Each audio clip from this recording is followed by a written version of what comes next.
Hello and welcome to another episode of Food Chain. My name is Emma Davies. On today's edition, we are looking at the tree crops industry, and I have here with me the Chief Executive of the Tree Crops Authority, Mr. Williams Kwetu, and he'll be telling us the state of the industry now. Welcome. Thank you. How is it going? I would say quite tough. When we started, we were very enthusiastic and hoping that, of course, as a new authority and given the mandate to regulate and develop at a very fast rate, the regulation and then the development of 6 tree crops, we thought that we'll have the needed resources to, as it were, quicken up and begin to rake in the target that was given to us. Tree Crops Development Authority, established by an Act of Parliament, the 1010 Act in 2019 and inaugurated in 2020 by the President, was given a certain target. The target was that we should work hard such that in between 8 to 10 years we'll be able to rake in about the same amount of money that Ghana makes from cocoa, which is about $2 billion a year. And the target line was about 8 to 10 years. We're in the second year is almost gone. And we still, I would say we are struggling to get the needed resources to begin the activities that we have put down and wanting to have the resources to execute. Because for the past 2 years, though we have only a skeletal staff, if I would say actual employee staff is about 3, myself and my 2 deputies. We have some skeletal staff assisting us, and we have other staff on secondment from Accountant General to take care of our accounts, and 1 or 2 from Cocoa Board to also assist in field information gathering. And so we are only a few, but thank God we have worked hard. We have been able to finish with all the desktop policies that we need. If I would say we are almost at the tail end of completing our regulations. We have the act passed, but you need the regulations to back the act for you to be able to do certain things. And the regulations is, to me, next week or so is going to Parliament, the subsidiary committee on legislation for their review, and then subsequently we go to the plenary for approval of the regulation. If that is done, then of course we'll have the full power backing us to go to the full to execute the do's and don'ts. Again, we have done our 5-year strategy plan that is detailing the baseline information for almost all the 6 crops that we are mandated to regulate and develop. And so we have classified them into immediate term actions, medium term actions, and long term actions, and we are able to put some figures, monetary figures to it. So the amount of money that we need to execute these activities is about almost $100 million for almost all the 6 crops. So this is where we are, and that is what amount of money we are looking for to execute. Likely, some of the crops, I would say, are more promising than others. The development partners or the development world is interested in some of the crops more than others. But if this money is coming from the government, then of course we will apply equally this amount of money to all the 6 crops. But if we write to various donors and various development partners to assist, those who show certain interest in certain crops is what we are going to do. And that has already, ever since we launched our strategy plan in May, June, some development partners have come forth looking at the activities that we want to implement and have indicated their interest in supporting us to do those activities. I would say that out of the 6 crops, the 6 crops are mango, coconut, oil palm, cashew, shea, and then rubber. So out of this, some organizations are negotiating with us to either give us some small grants or give us some, I would say, part loans to execute some activities. At the moment, we are working on a project that is going to look at cashew, rubber, and then coconut. But why do you think some people have interest in some crops and leave the others? It is their money, and maybe in their country, they want Ghana as a supplier to be able to supply so that they can also export from here into their countries. They give money according to their needs. You understand my point? Yes. Yes.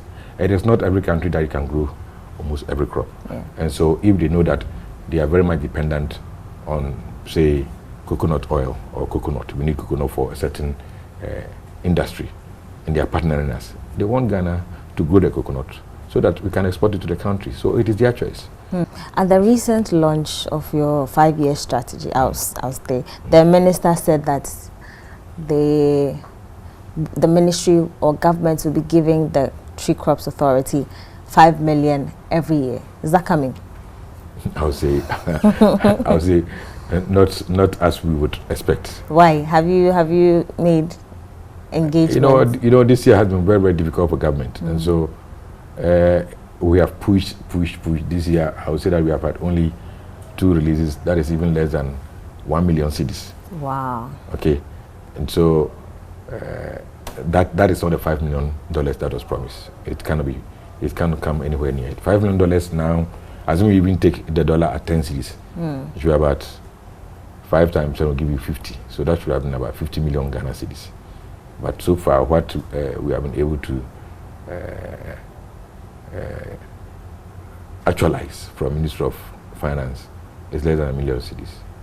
And basically, that takes care of the office expenditure and salaries and other things. But at least we are still, I would say that we are still at the documentation stage. So we do more of office work than, so we are basically in the office writing strategies, partnering the development partners, what they want, and looking at feasibility studies and baseline studies to know what amount of money we need to execute some of the implementation activities that we have indicated in our business plan, in our 5-year development plan. Strategy. And then we have also spent much time working on our regulations and the laws. I mean, when you come out with an act, the regulation is very, very important. It is the regulation that when you push out there, people know the nitty-gritties of what they have to do and what they don't have to do. If I want to state a little bit about what what the regulations could do for us in this present situation of high prices of oil. If the regulations were to be in place, I could put a stop to this high pricing of oil. The authority could do it. How? Well, the authority has the authority to come out with pricing of all these crops. Okay, be it the produce. If let me explain something there. The first harvest of any crop before you add value to it is called the produce in Africa. It's the produce, and then when you add value to it or you manufacture or do something with the produce, with the raw product, it becomes a product. Yes. So our mandate extends on both the produce as well as the product. Now, oil people are just coming in and bringing any kind of oil that they want and pricing at any price. Now, it is so because the oil palm industry, which produce the oil palm and which form the basis for the production of most of these vegetable oils that you see, is such that in the whole world, the leading producers are Malaysia and Vietnam, and 2 countries. Yeah. And you know, oil palm, when it grows up to a certain stage, maximum say 35-40 years, you have to cut down everything and then replant. Yeah. So they are doing replanting in this country seriously, for 50% of their crop. I think they did a massive program some time back, and they planted within almost the same time. And so about that time, all those crops that they planted are gone. They have felled them. They are replanting. So there is serious shortage of oil palm on the world market.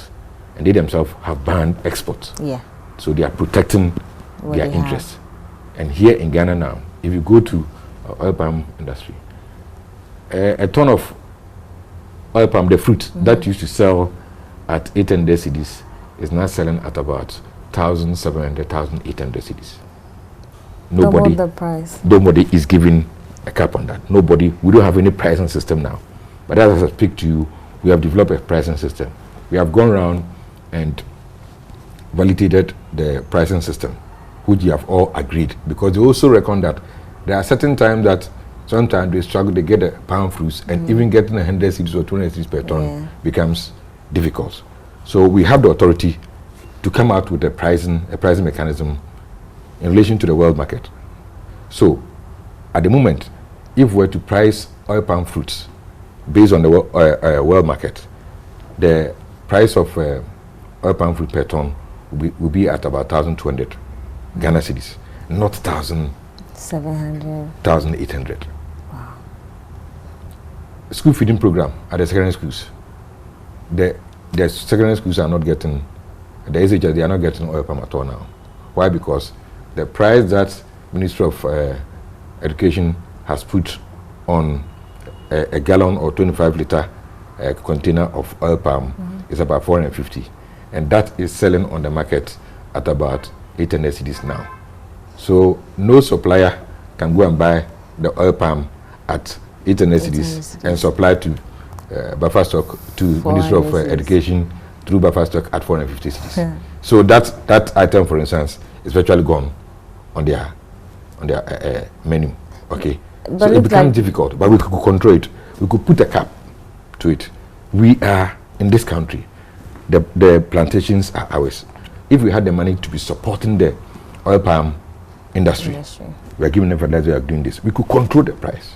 Tell you that no, yes, international price is, but to protect our own food security, you can't sell at this. Côte d'Ivoire has done that, and Côte d'Ivoire has a lot of task force on all their borders, preventing Ghanaians from going to get their oil into this country. There's serious smuggling going on oil now from Côte d'Ivoire into Ghana. Why? Because they have put a cap. Because of the international, what has happened at the international market, and oil prices have gone up. I mean, I don't mean petroleum. I mean this food oil, vegetable oil has gone up. In order for Côte d'Ivoire to protect their country, food security, they have put a cap on the pricing of their produce, both the fruits as well as the oil. The product. I would also go ahead to say that because of the prices, this price increase, all the oil manufacturing companies in Ghana have closed down. Avinage, and so all of them, Atema, they have all closed down. Those who have subsidiary companies or sister companies in Côte d'Ivoire now have given, they have given the production mandate to Côte d'Ivoire. They produce and put, that's like fried oil. Every fried oil you see in Ghana now is coming from Côte d'Ivoire. It's coming from Côte d'Ivoire through an arrangement between the factory here and then their sister factories in Côte d'Ivoire. So they brand everything, bring it to them, and then they sell it here. Here we have closed down. Why? Because of the prices of this crude oil in Ghana. Looks like but Ghana, because Côte d'Ivoire has controlled, yes, they are able to, their manufacturing organizations or companies are able to produce. And so they may not be feeling the pinch that we are feeling here. Why? Because they also have an authority like this. Of course, we more or less copied their agricultural system from Côte d'Ivoire. Tree Crops Authority is a direct replica of an authority in Côte d'Ivoire and other places. And so they have their systems running. They control prices, cashew, palm, everything. They control the prices. If the international market is good, fine, you have a full day. But you cannot go beyond a certain level for it to so much affect our people so that people don't have food to eat. That's what they are doing.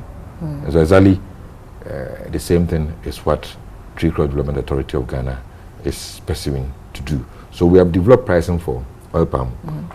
Today when you're coming, I told you to come early because I'm traveling to Takoradi. What am I going to Takoradi to do? I'm going to validate pricing mechanism for rubber. We have developed that one too. And so we are meeting them through workshops for them to see the mechanism that we have developed so that they will contribute to it. If it is accepted by January, we roll it out. And so we have done that for oil palm. That validation has been done. In January, we begin to announce pricing of oil palm as well as rubber. We did that last year for cashew already. Every year, there was always friction between cashew farmers and the buyers, who are mostly foreigners, who buy and export. And so quickly last year, we did that. And there was peace between them. They all agree that yes, it is come from here. So the price mechanism is derived from the price at the international market. You consider certain factors. We all agree on the parameters of those factors, and then we come to a consensus.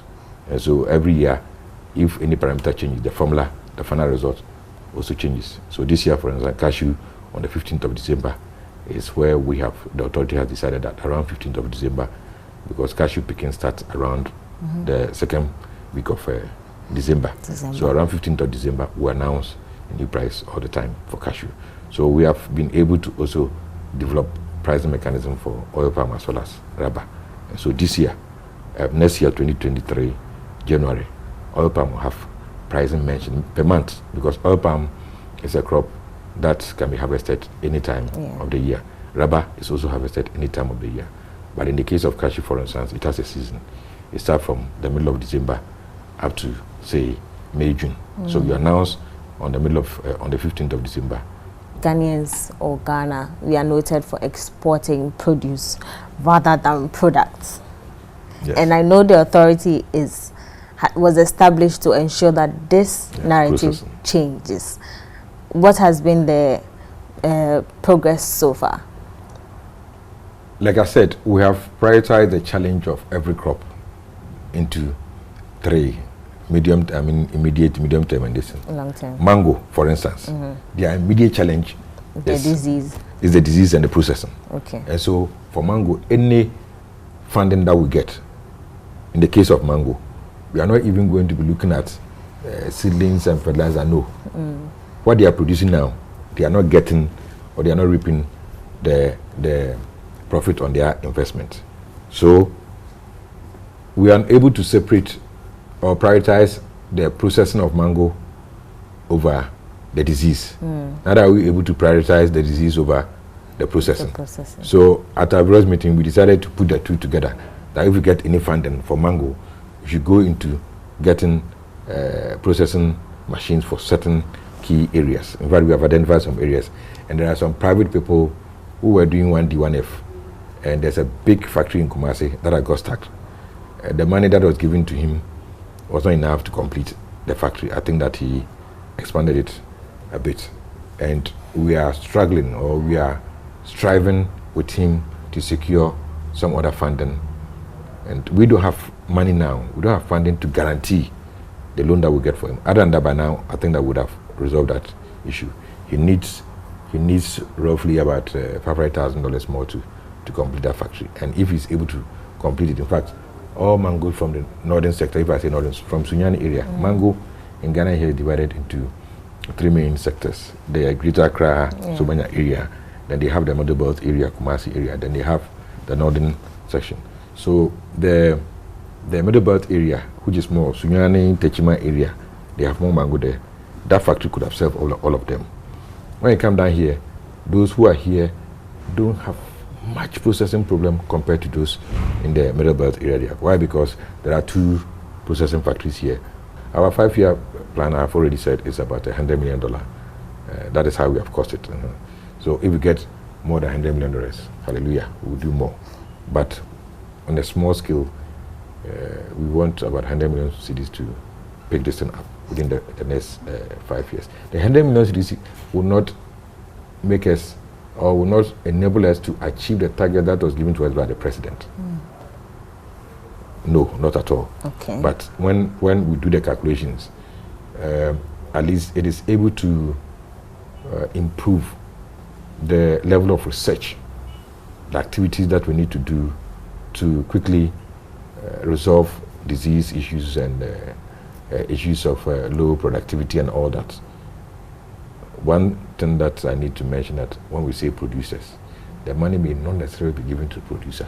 No, to give it to the researcher to research and get a variety that is needed by the international market.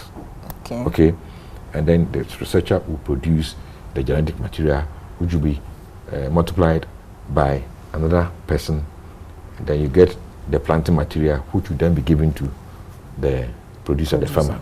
My recent engagement with the CEO for the Ghana Rubber Estates, he made a complaint. He was concerned about how Asians are taking over the rubber industry. What is the authority doing in this regard? We are working hard to resolve that issue. Okay. As soon as we're established, I'm telling you, we were not in 1 month. He came to us. That is what is happening. But myself, I knew the situation long ago, whilst I was in Parliament. And this was more than 6 years or so ago. As a ranking member, a deputy ranking member for the Agri Committee in Parliament, they came to us, asking Parliament to step in to stop that situation. Parliament couldn't do anything about it because there was no law. You see, here in Ghana, there is no law that says that ban the export of this. No. The person has come in, he has registered a company. I want to buy rubber and export. And you are also a rubber producing company. You have your ad growers. You are giving them money to grow your rubber, and then you buy.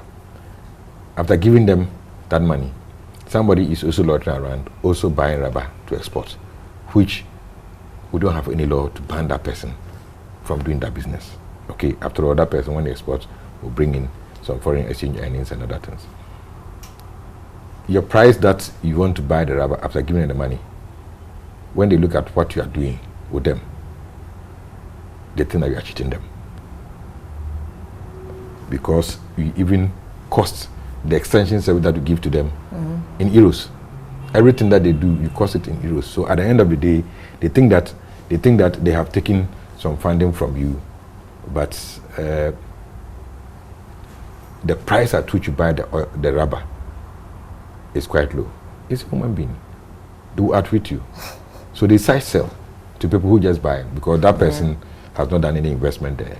So the person will come and buy at a certain price. And just take it and then take that away. But what we should do as an authority is that even if you go and sell there, know that you owe this person, so go and pay. Because that money that was given to them is guaranteed by Ghana government.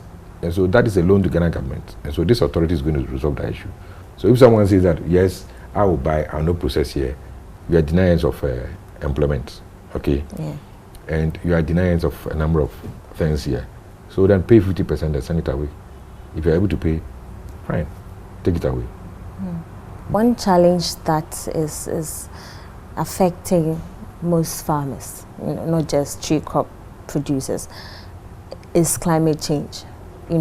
Especially in the north, the weather has changed drastically. And recently I spoke to Anthony Morrison, the CEO for the chamber. Yes. He made mention of some farmers losing their crop due to heavy downpour. What is the authority doing in regards to climate change? Because we know tree crops take a longer time to fruit. Yeah. So if climate change is destroying it, how profitable would this be for the producers? I would say that our act is such. It says that we should collaborate with all government existing institutions. We will have, for the structure that we have done, we have specialists in various areas. And then we're going to have if we are given the financial clearance, which we are told that this year we will, so that we have more people. We're going to have a climate change. Less than 2 months to end the year. Yes. So they are saying next year, at least we know that from January we should have the full complement of tree crops on board. In the structure, there's a climate change expert that we are going to hire, and who will expect the person to be working with all the climate change institutions in this country, so that we'll be well abreast with what we should be doing. We'll be well abreast with what we should be doing with regards to climate change. Every project that we have developed has a climate change component. My last question will be that you have a 5-year plan of strategy. Would this be realized within that 5 years? Because looking at your finances or your inability to be able to secure the funds that you need, should we expect the strategy to be fully realized in that 5 years? We did our 5 years to start from 2023 and end at 2027, because we knew that even though we're launching the 5-year development plan in 2022, we still knew that maybe getting funding from government and getting the full complement of the authority structure will start from 2023. So our 5-year development plan, though written and launched, its commencement is actually from 2023. So 23, 24, 25, 26, 27. I still think that we would by the end of 2027, we'll realize the target that we have stated in the development plan. In the sense that the number of development partners who are now knocking on our doors to partner to develop certain crops, I would say is high. The only hindrance now is the fact that I don't have the full complement of the staff in this organization now, and I'm working seriously with the Ministry of Finance to do that for us. They promised to do it. I mean, it should appear, it should be in our budget. We should have the full complement. The initial structure that we did wanted 78 staff with zonal offices and everything. They cut it down to about 58. I'm hoping that at least, even though if I don't get a 70, the 58 will be approved, so that from January we'll have this full staff. Some at the various regional offices, so that if we want to do something there, we don't drive there to.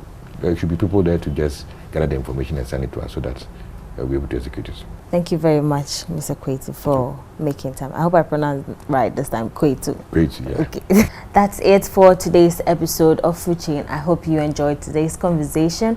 Mr. Kwetu is optimistic that by 2027, the Tree Crops Authority will be raking in more than what the Cocoa Board is doing now. My name is Emma Davies. Same time next week. Meet me here.